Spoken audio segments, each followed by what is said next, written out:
Good morning, everyone. Welcome to American Scouser's morning coffee or tea with American Scouser. Morning coffee is here. It's Monday, so it's Grumpy. Grumpy is back, and with the same mug from like 4 weeks ago, Mateusz, the Polish princess, with a new mug, new New mug, mug, same same coffee. coffee. Just dump one from one to the other Yeah, from. exactly. Exactly.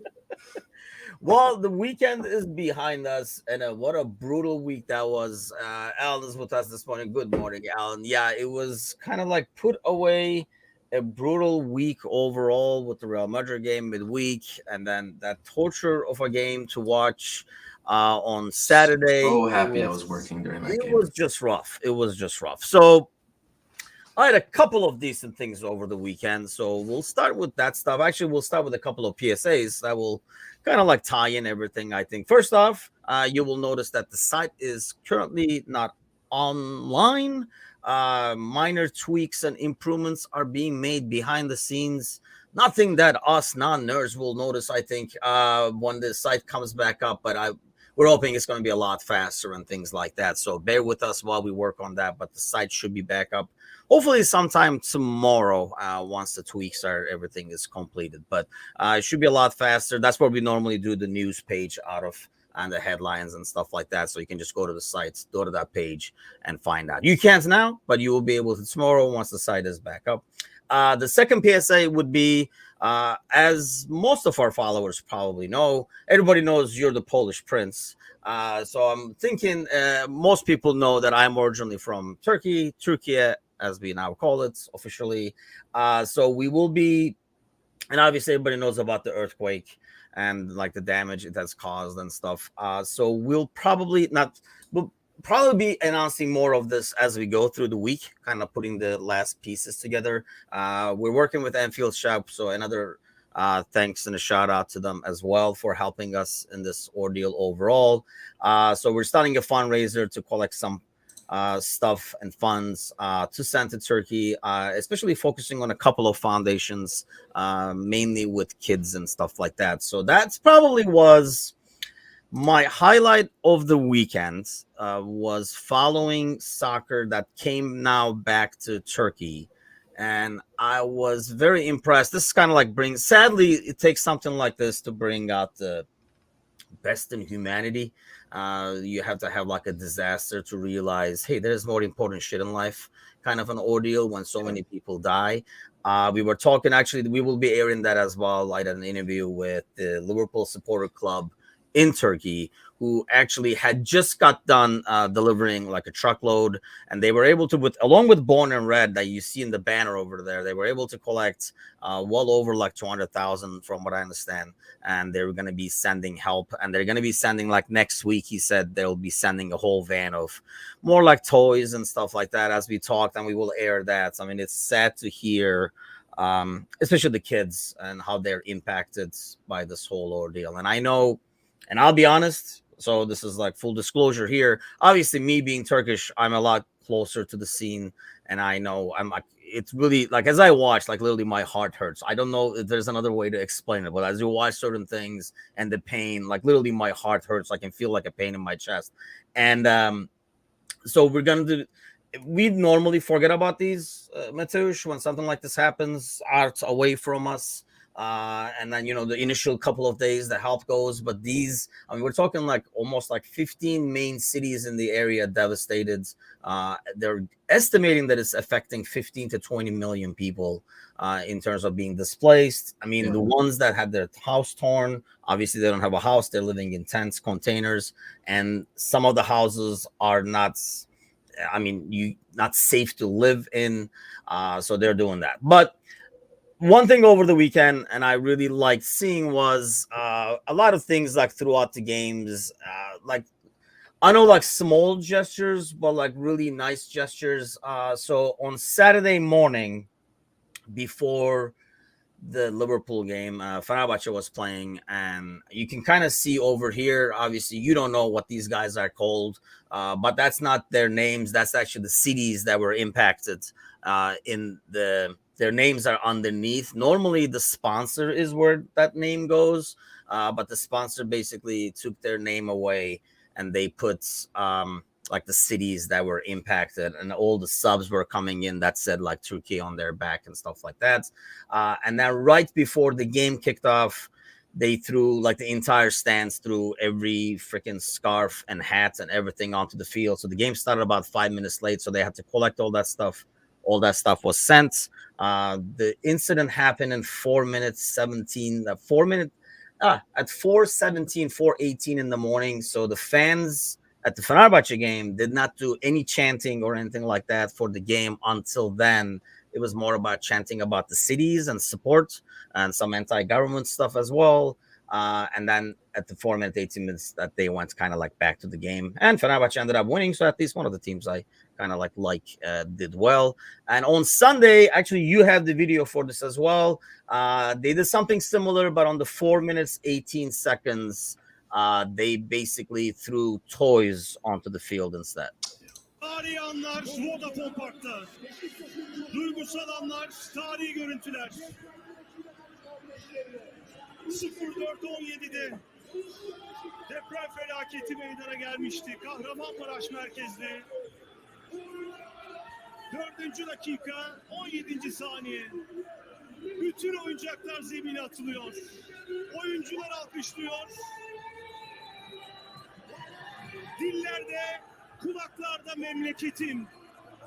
Bir başkadır benim Yeah, so this took about like another 10 minutes or so afterwards, obviously, to collect that. I thought it was like a really nice gesture. Another huge round of anti-government stuff there as well, which Beşiktaş especially is a lot more political club, I would say, than most others, along with Fenerbahce. Galatasaray usually just sucks up to the government.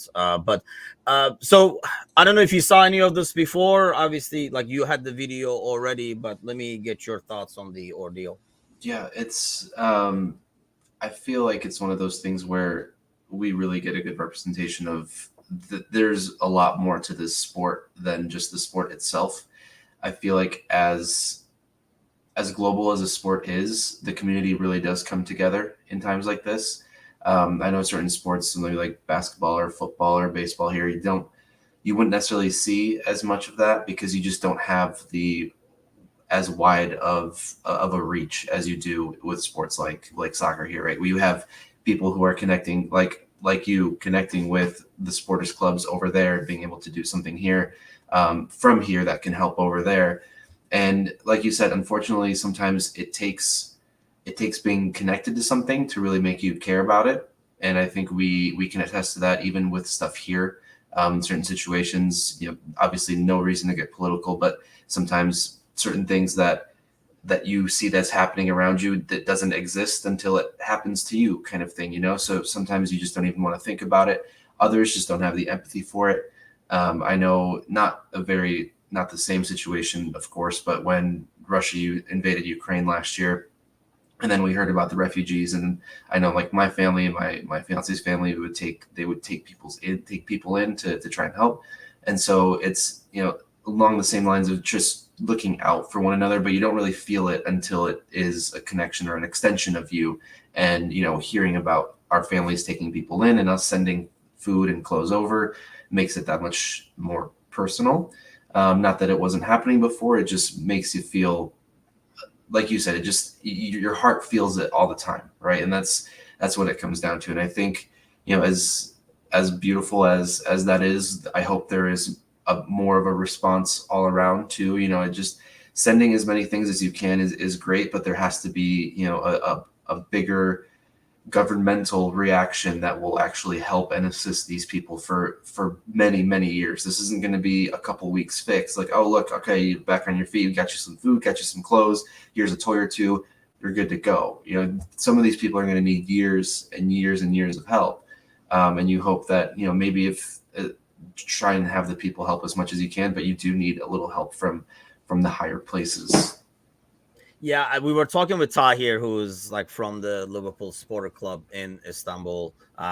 They're labeled as Turkey, but like most of the, I guess the members are in Istanbul, and we were talking about that, how people actually like react differently to this. He was kind of talking about the psychology. He's been through this before, so it was like an interesting conversation. But in terms of how people are nicer to each other, because as human beings, regardless of what country we're born in Turkey more so than others, mind you, but we're kind of like used to having the government fail us in like times like this. So I think people are a lot more kinder to each other and more giving to each other, knowing it's not going to come from anywhere else if I don't provide it. And I think that's like the biggest thing, and that's why we want to do this fundraiser, because sometimes, especially over here, I don't know if it's the ocean or not, but US is always a lot more separate. I mean, I've noticed like and I've become Americanized, let's be honest, since I've been here now. I mean, I've been here longer than I've been back home now. I'm that old.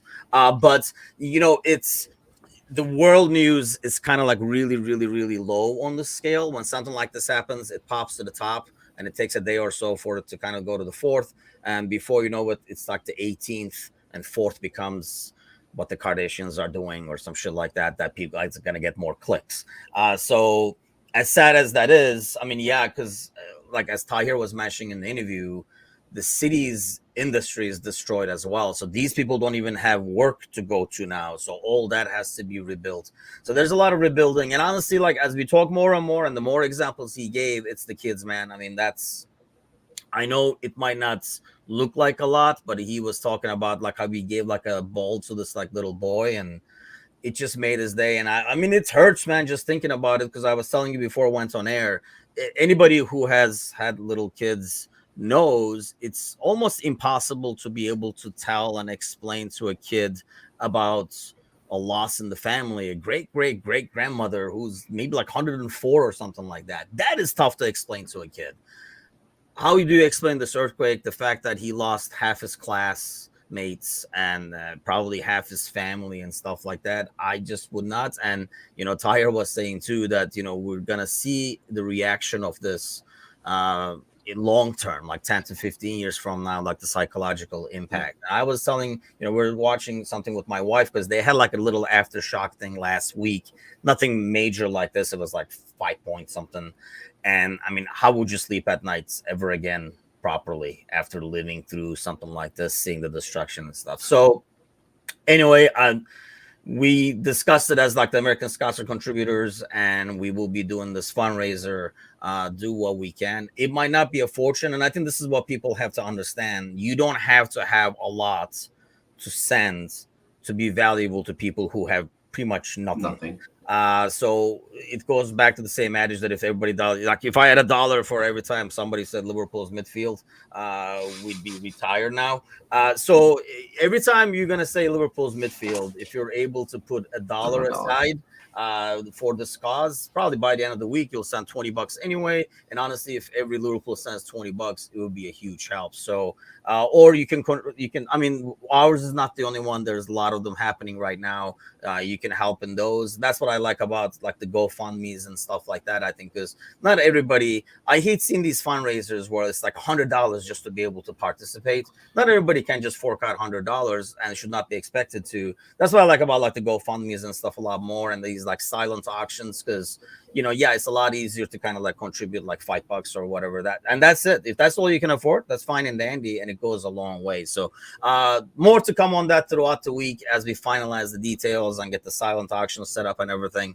And then, like I say, we're going to be working with Enfield Shop as well, and like we'll be auctioning some items from there. But yeah, it's kind of like made my weekend in some ways. Seeing the reaction kind of like shows the humanity behind it, but yeah, a low bar, and then afterwards I was exposed to the torturous game that's is Liverpool. So we'll probably talk a lot about that torture on tonight's podcast. Yeah, let's leave the torture for tonight. Yeah, thanks, man. I appreciate it. But so let's talk about this. So we're talking about the soccer thing and how we want to improve this game and everything like that, but meanwhile, Major League Soccer is like, you guys want to improve this game? Hold on, hold my beer. Let me really fuck this up so that nobody can really enjoy it. That we eliminate all chances that soccer will be successful in the U.S. What the hell is this? Okay.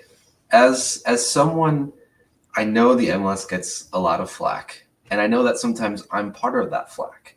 But to me, and I keep thinking about it, the closest I'm ever going to get to professional football experience on a consistent basis, unless I move across the ocean, is the MLS.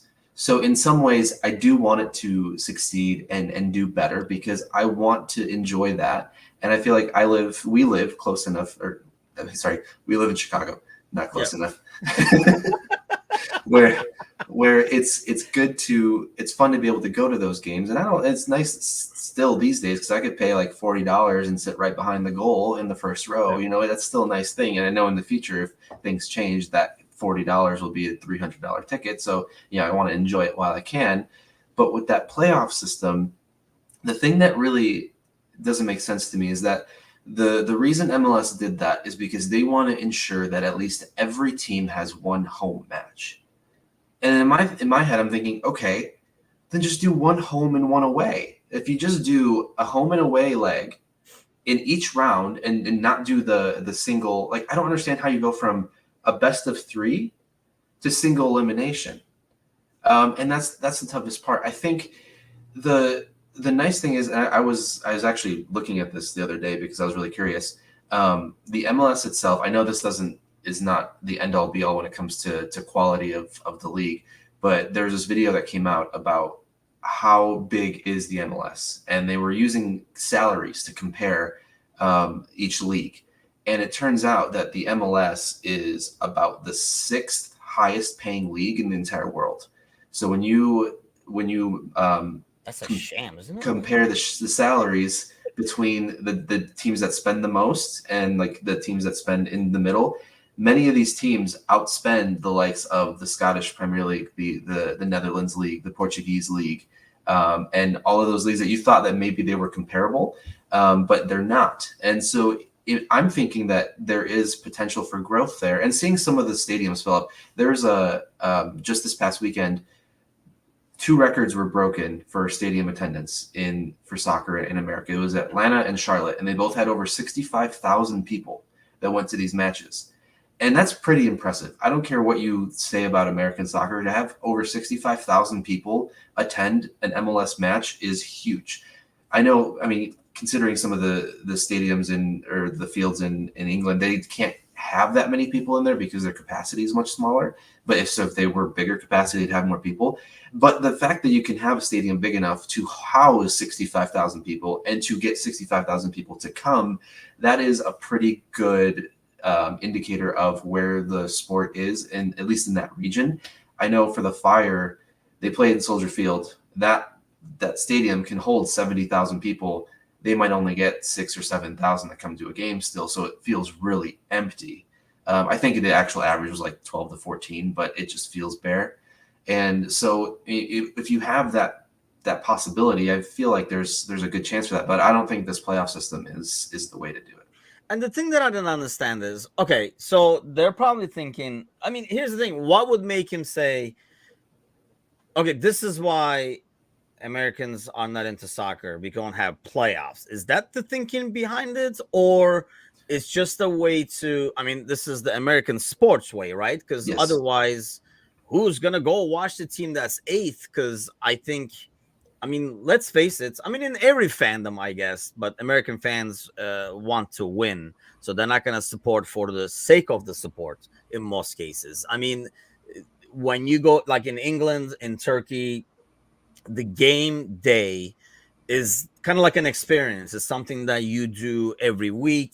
You might, take your son every week, whatever it is, but it's kind of like an experience. So whether your team is 4th, 8th, 12th, it's something that you're doing. It's something that you do. It's like, I don't know, Sunday brunch or some shit. You know what I mean? Like It's kind of like part of like the family life. And I don't think that's here. So they're like, okay, we got to keep teams in it. And I see this more and more. I know hockey's probably the worst. Now Major League Soccer is right there with it in terms of everybody and their brother makes the playoffs, which to me, yes, while it will keep everybody in it, to me, doesn't it kind of like diminish the importance of any game during the season now? So why go to that game? Because that game just became a lot less important.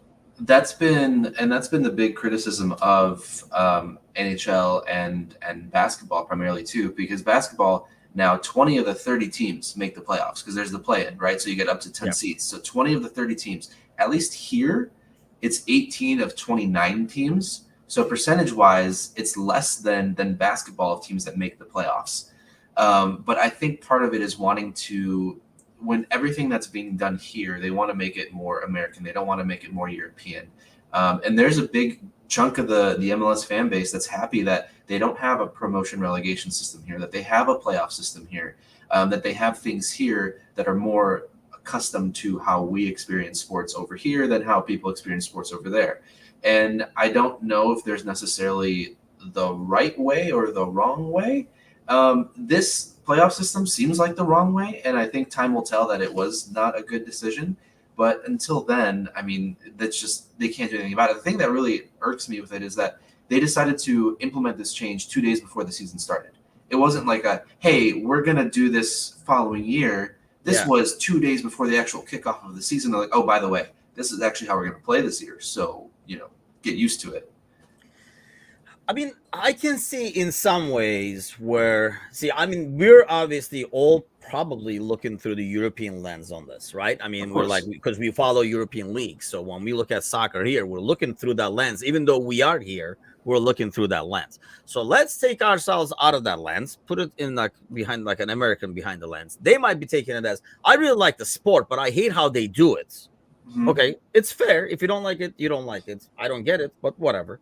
Because this is what you're used to. So maybe that's why I don't get it. But okay, this is what you're used to. I'm used to playing a regular season, then playoffs, the suspense of like one game determines everything, blah, blah, blah. Which I personally hate, because I don't think then the best team really wins. I think the thing about the league is the fact that it's a long marathon. You're going to be good over this period of time to be the best one, not be the best that specific day, but be the best over the 7 months, 8 months, whatever the season is. So I understand that they would do that for the average American and stuff. But I guess what I don't know, and let's hope that Major League Soccer is doing the market research for this. I feel like the bigger fan base, your target market, let's say, are people like us who love the sport and follow the real deal.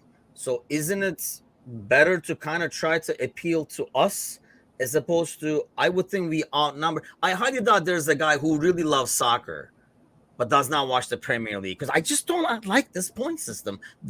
I would think they're watching that. So isn't the target market like people like us who are bigger?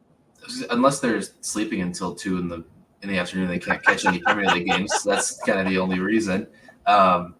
But this goes back to our conversation about Liverpool teaming up with LeBron and going, who are they trying to cater to? And I think for MLS, I don't know if they're necessarily, obviously there's a big audience to hit when it comes to the European following fan base of the sport here in the States. But I also feel like they have so many people that they can also try to attract, that they don't necessarily need all of our viewers. If they can just turn a couple people who don't really watch the sport into fans of the sport and not focus so much on those who are already steadfast on where their alliances, let's say, lie, and having to have them switch over to that, then I think they don't necessarily worry about people like us as much as they worry about people who don't know anything about the sport. I think it's easier to convert someone who doesn't know anything about the sport to be a fan than someone who is a huge fan of the sport and overseas to then be a fan of here. Unless you live, that's the other thing, right, is with the U.S., because it's such a huge geographical area, you don't have those same personal connections to clubs that you might have overseas. When you look at a city like London that has five clubs, I think it's in Premier League, 5 or 6, and then you have the Championship, League One, League Two. You have all of these clubs who are right there. You live right there in London. You can go to these games every week. Here, like you could not be within possibly 300 miles of an MLS team. Yeah.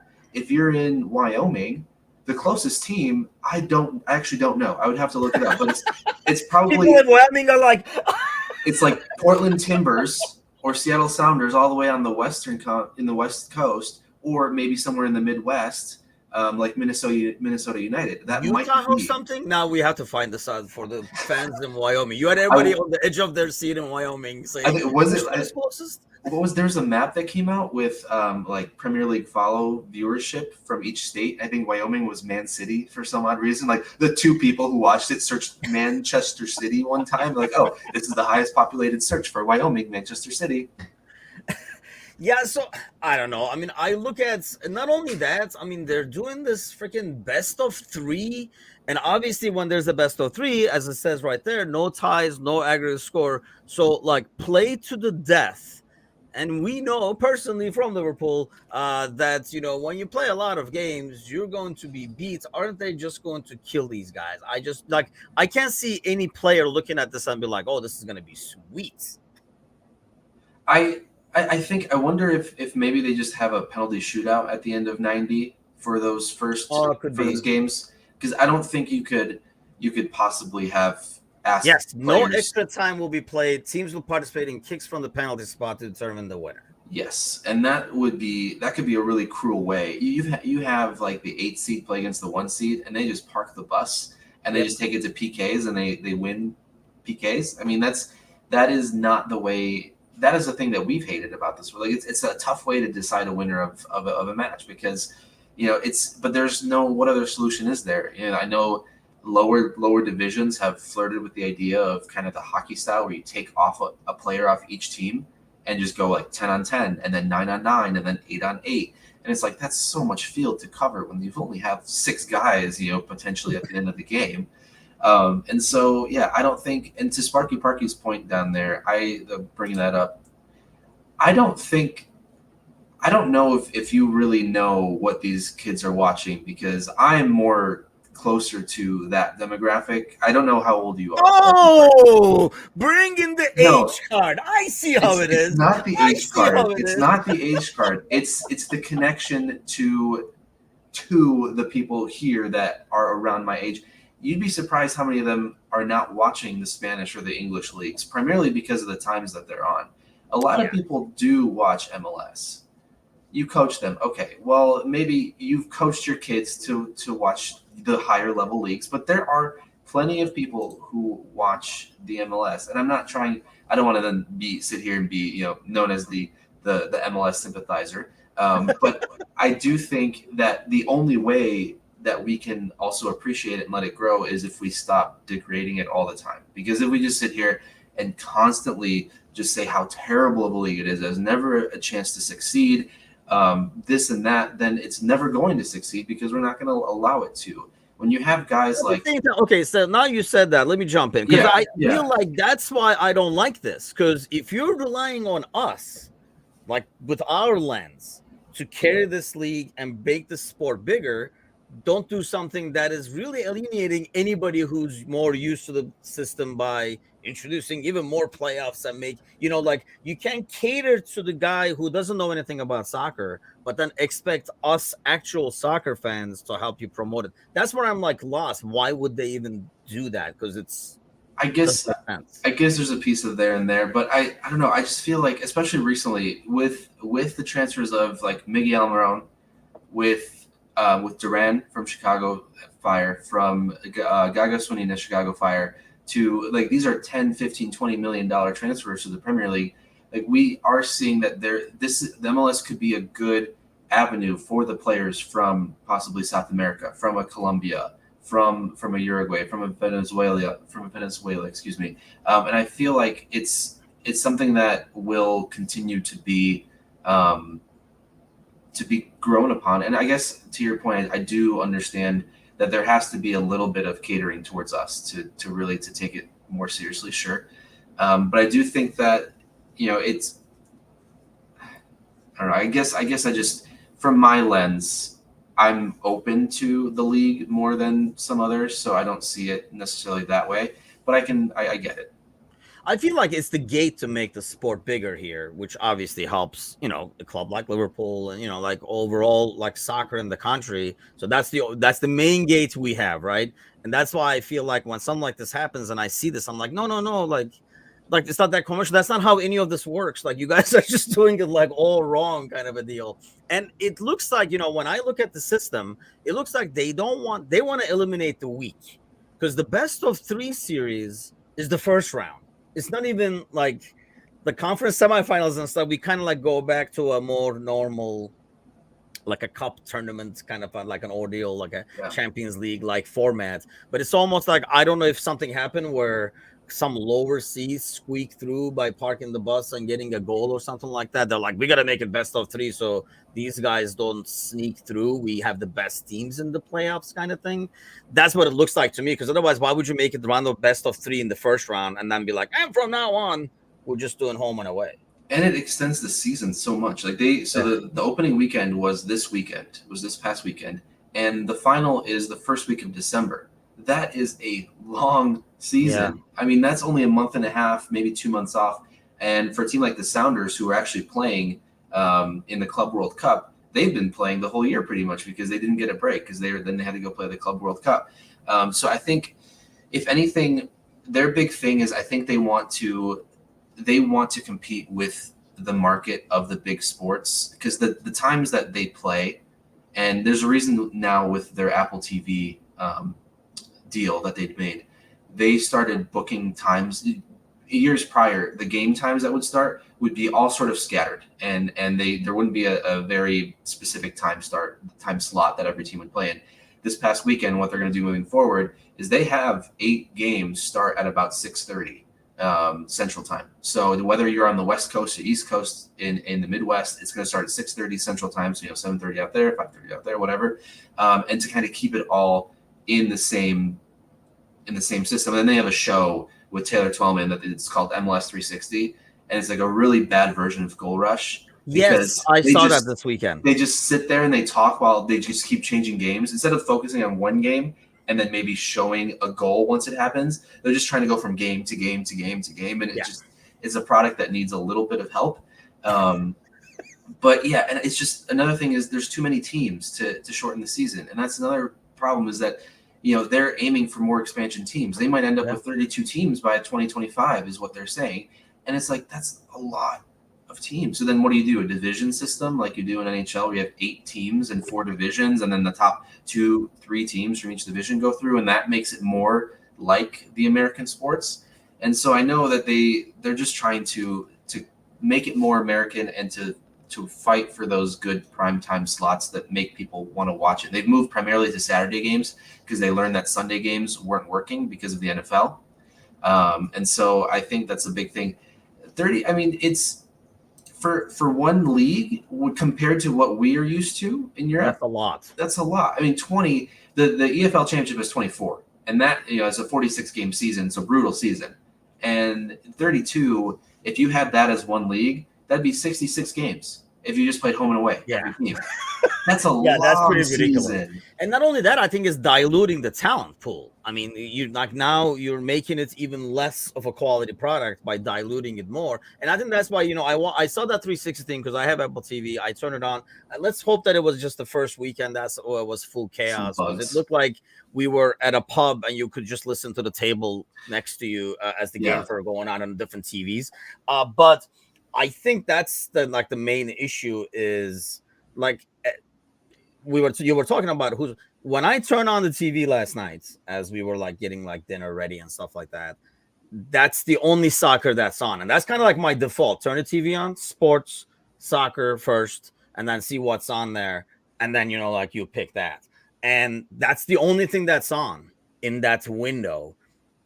And, Sparky is talking about like coaching these kids. I mean, having had, both girls on this side over here play soccer throughout their like entire life, basically while they were in school. Layla's like, a senior now. She's going to play her like senior season. You're not home on the weekends. First of all, let's get this straight. During the day, you are not home. You're going from game to game or you're at a tournament and stuff like that. So you are not going to be able to watch the 6:30 game, 8 o'clock game, because you probably have to leave at 8, so you're there at 9, and so they warm up and stuff like that. So when you come in the evening, you turn the TV on, it's going to be the Major League Soccer. And if you're a soccer person, that's what you're kind of like going to watch, because we're like a junkie. So the kids are going to learn and watch from that. And I really feel like, like both my girls have like ridiculously good vision. And that's something I think just has happened by watching a lot of soccer, because you see things develop in front of you. It's not like something, we always talk about like it's hard to teach. I think that's what it's been. They watch so much soccer with me that, they can kind of like see things happening, what the runs developing and stuff like that. And I don't know, that's why it's important that the quality is better. But I find it hard that's the thing. You got me in, I'm watching it. And let's say, we're in Chicago. Let's say you're going to root for Chicago Fire. It is so hard because it's all these salary caps, the exceptions and stuff like that. It makes it so hard to kind of follow a team and root for a team. It makes it more American franchise-like, where we're going to have to let that good player go because, we can only sign one of these guys and stuff. That's the part I find. The promotion relegation that Sparky is talking about, you can forget that. That is not going to happen. None of these 32 teams that spent gazillion dollars to get there are going to step away and be like, yeah, why don't we get New Mexico up there instead? It's just not going to happen. That's against the American system. So if that's what you're waiting on to watch American soccer, might as well turn it off now. I don't see that ever happening. You can't have 32 teams and then also say you need promotion relegation, because you need to. There's also the USL exists, right? The NASL exists. These leagues. Some of them actually, in the Open Cup last year, some of these teams knocked out MLS sides in the first place. So if you want a promotion relegation system, you already have the teams in place there. Going up to 32 in the MLS isn't going to be the solution. It's going to be taking teams out of the MLS down to maybe 24, and then having the USL have 24 or whatever, however you want to do it. I saw this little graphic. It was actually really interesting. It was broken down into region. And so there were 4 regions, and there were 16 teams. So it's kind of like the North, the Northeast, the Midwest, the West, and then the Southeast. And each region had 16 teams. So then travel between games was so much easier. You're not flying from Miami to California for a game, which is, people underestimate that travel. Some European players come over here and they're like, we have to fly for how long for a domestic game? Like, are you kidding? And so one of those things is, if you have those regions split up into 16, 16, 16, 16, the proposal was the bottom 2 from each of those regions, that's 8 then, those bottom 8 then fight out for relegation. And then you have teams that can come up in those regions that would replace those teams, and you can do promotion relegation that way. And then you have the top 3 to 4 teams from each league kind of play a Champions League situation, where then the following year they get to play against each other across the regions for a trophy. And I thought that was pretty interesting. That would just really require a lot of teams to get on board, because I just don't think, when they do something like this, it's the same thing in NFL, same thing in NBA. Everybody has to be on board, right? They got to get all the owners in the room and be like, you guys cool with this? And no guy with money is going to be cool with risking that money if they don't have to. Right. And so I don't see anybody saying, yeah, that's a great idea. If you get relegated, it is what it is, right, guys? It's just not going to happen. So I don't think people with money are not going to allow that. And not to mention, a lot of these guys, aside from some like soccer guys, most of them own a freaking like a NBA franchise, WNBA franchise and stuff like that. So that's the setup they're used to, where you rake in the cash regardless of performance and your set income is guaranteed. Nobody's going to risk that. Nobody with money was going to risk that. They didn't get rich by risking that money like that. That's why I never see it happening, because these 32 franchises, there are guys that are adding franchises now. Nobody's going to fork out the money and get a franchise if they think next year that will go down. I think it will always be a feeder league, though. I don't think it's ever going to. Every league is a feeder league. American league be the Premier League, but if you think about it, the Dutch league, that's a feeder league. We don't say the Dutch league sucks. It's a feeder league. There's a lot of feeder leagues. Really, how many people really eat everybody feeds for the most part, apart from like 2-3 leagues in the world. Everybody else is ultimately a feeder league, and I would argue even in Bundesliga, The feeder league's everybody's fine. feeding Bayern. It's laughable because we're seeing the amount of money in Premier League, like that's becoming the Super League, and everyone's like, oh no, we don't want a Super League. And you look at the money in the Premier League, that is becoming the Super League.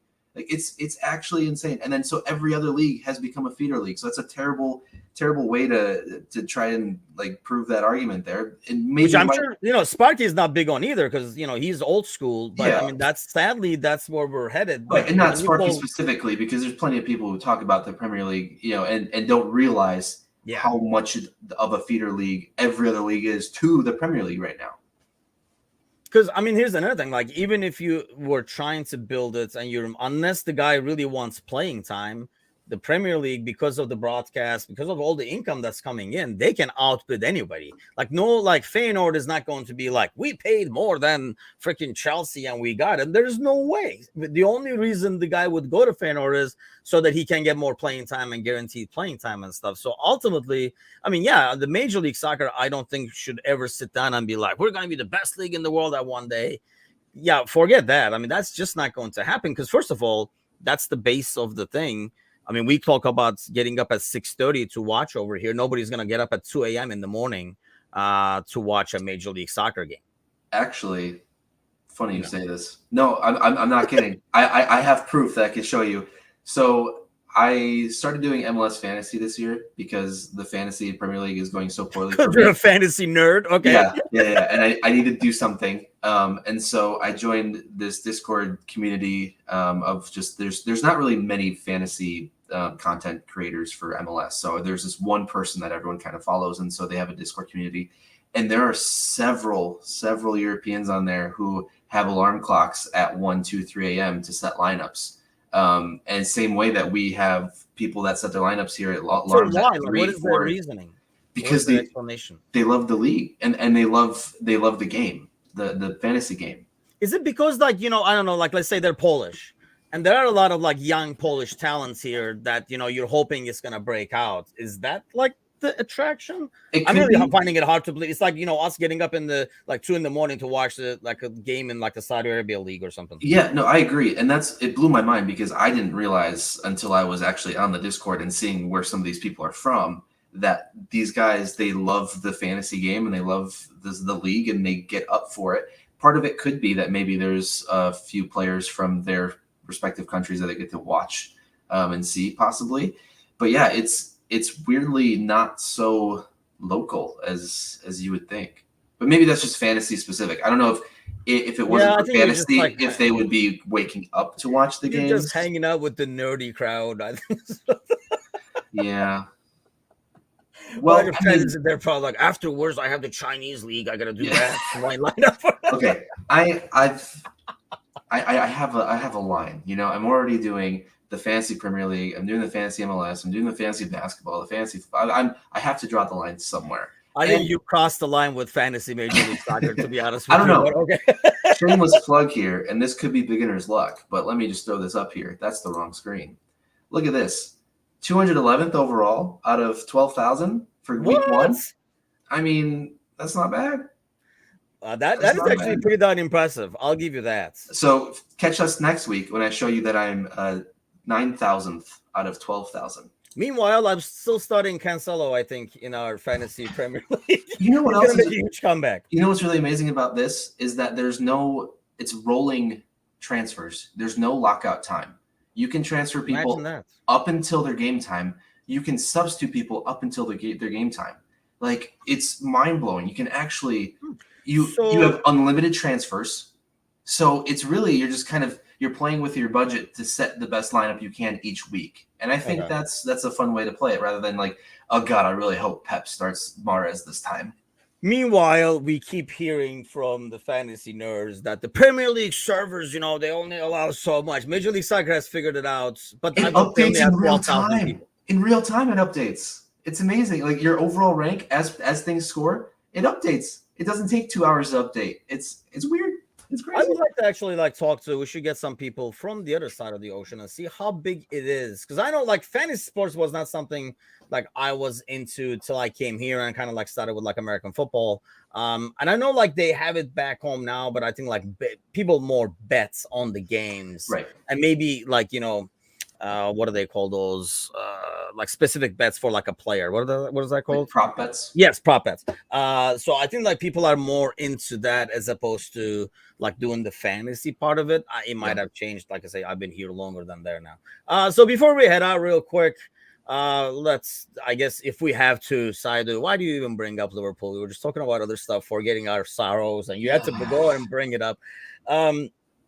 Following should leave Gomez, Milner, Matip, Bobby, Ox, Jones, Adrian. Bobby, I definitely do not agree with, and I still don't agree with Gomez. I feel Gomez has become the new Lovren in some ways. Yes, he has had some brutal performances, but Gomez is, I don't know, the problem is you should have probably moved on from Gomez when he was sky high. You could probably get 40 or something for him back in the day after that season when he was a great pairing with Van Dijk after Matip went out. Yeah, but why would you sell him if he was a great pairing with Van Dijk? And right? that's the problem. But at the same time, sometimes you just gotta sell high if you feel the guy is outperforming Liverpool. Because you see him in practice. I mean, you would think you would know the guy's value and be like, he's not this fucking good, trust me, or something like that. We pulled the whole league, you guys. I don't know what happens on the weekend. He plays like crazy on the weekend. Apart from that, I mean, Ox is going anyway. Adrian is just basically your assistant goalkeeper coach. I don't think he does anything else except, he's probably a presence, maybe for the younger goalkeepers, because we have a lot of young goalkeepers as well. And it looks like he's more like a locker room guy with the experience and stuff like that. Mm-hmm. Alan is impressed with your Major League Soccer rankings as well, go Polish Prince. So yeah, I mean, apart from that, I mean, Ox is gone anyway. Milner, I mean, I don't know if he would come back for another year contract just to be again a locker room captain kind of a dude. I don't know. From what I read, he was the best midfielder and the best right back in that match. And that's the thing. I mean, yeah, we say Milner, but honestly, yeah, it's the last person talking about performances. It would take a while before you got to Milner, and but I mean, I was telling Edith before the game started. It has become a Forrest Gump box of chocolates kind of thing now. Every Liverpool game, you just don't know what you're going to get. I mean, Wednesday's game, I couldn't tell you. I mean, hey, in the great words of Schmeichel, I have no idea what's going to happen. I have no idea what happened.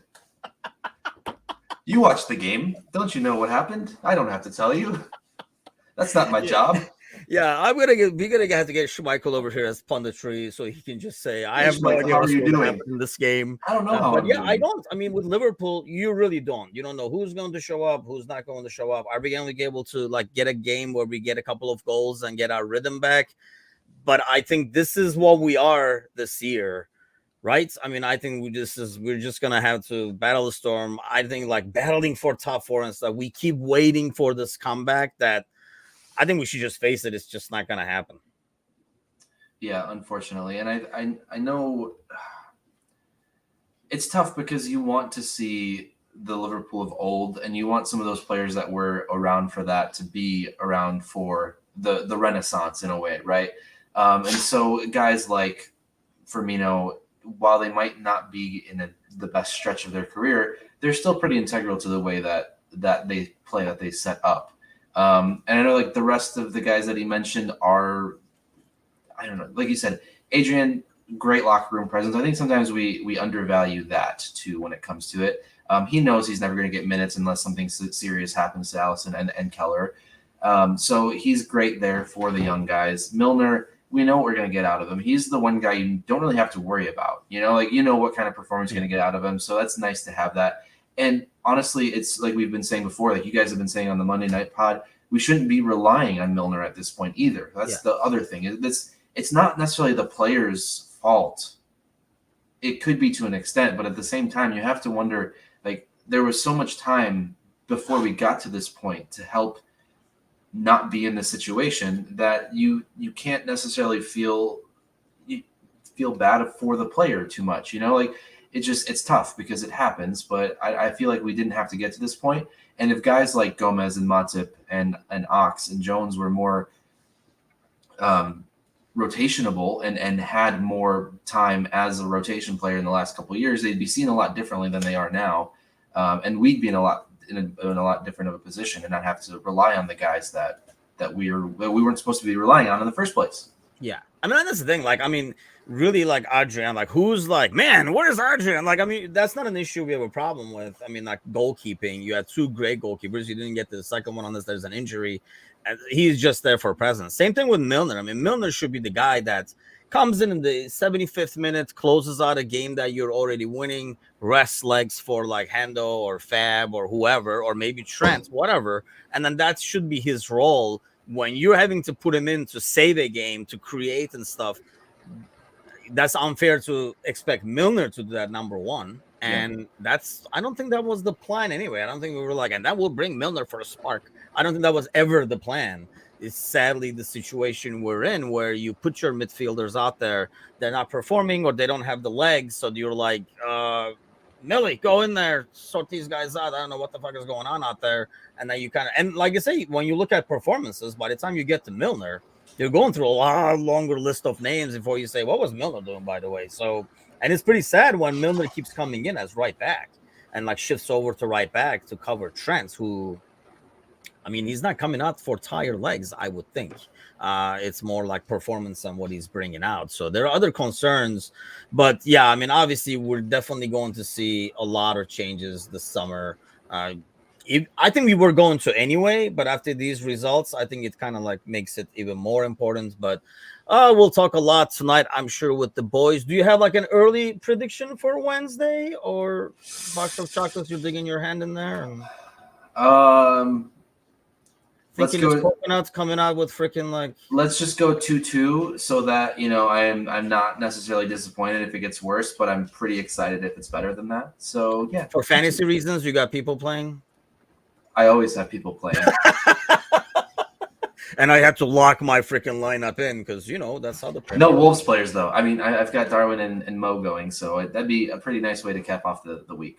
Yeah, let's also. I mean, yeah, sorry about that. I don't know if Darwin is going to. I would think he's going to be back for this one, but I don't know if you're going to play it safe. I mean, at this point, like I say, I have lost all hope. I think this is what we're going to get. You watch that game against Palace. It's like it was a great mid-table battle at best. You never thought like we were the better team. I thought it was like a fairly even game. They could have scored. We could have scored. Everybody's like, oh, we had some chances. Well, they had some chances too. It was just like it's a game. I mean, everybody's going to get chances. You never got the feeling that, oh, we're so much better. Just can't win across. We've had games like that in the past where, we're good, man. God, we just can't get a goal to save our lives. I just did not feel like that. It's just some of the misplaced passes and some of the things we're doing is just like, who are these guys? And that's what's disappointing. I think we're used to seeing the same guys perform at this level. So when you see a level you don't recognize, you're like, what am I watching? But yeah, that was a pretty torturous 2-hour spell there mid-Saturday. But it will be another torturous spell tonight on the podcast, Monday nights, as always, 8 o'clock Eastern, 7 o'clock Central. I'll be live with the boys, and we'll definitely talk a lot about that game and probably maybe peek ahead to Wednesday and see if you have a crystal ball or something. Matush, thanks as always. Thanks to all those commenting and liking. Like I say, we'll definitely have a lot more information out about the fundraiser later this week, so stay tuned for that, and we will see you guys tonight. Take care.